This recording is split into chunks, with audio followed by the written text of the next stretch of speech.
سلام همه بچه، بنده محمدی هستم. اومدیم با آموزش چیه غذاش نمیدونم، سیب زمینی، آوپز، سوخاری، توفر نیست، بخارپز. خب تا این مایتابه تا این یارو رو روغن میریزیم، نون لواش میذاریم، کف روی سیب زمینی رو میگیریم میذاریم قشنگ به قل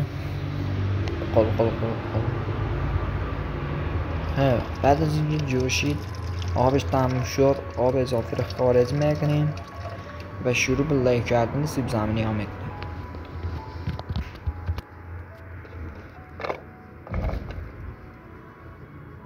چالاپ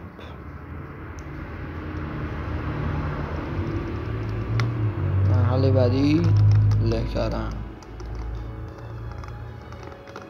چقدر شدی، زود باش.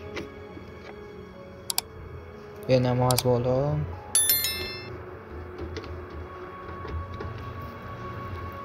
درون لواش روغن مالی میکنیم.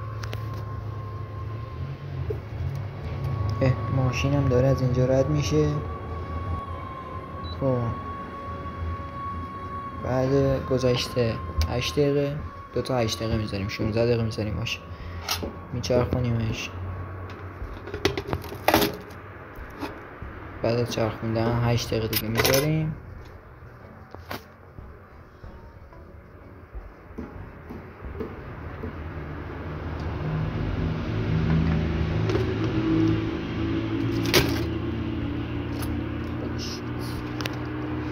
بعد گذشته 16 دقیقه غذای سرو شده. غذا که نیست، سیب زمینی و نون لواشه.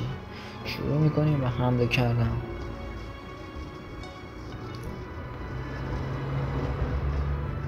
چجوری هم میخورم کوفش.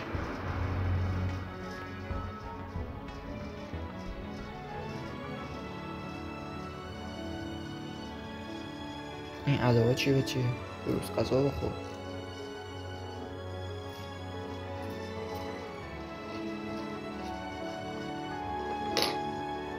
خیلی خوب، تا شما از این غذا خوردن لذت میبرین.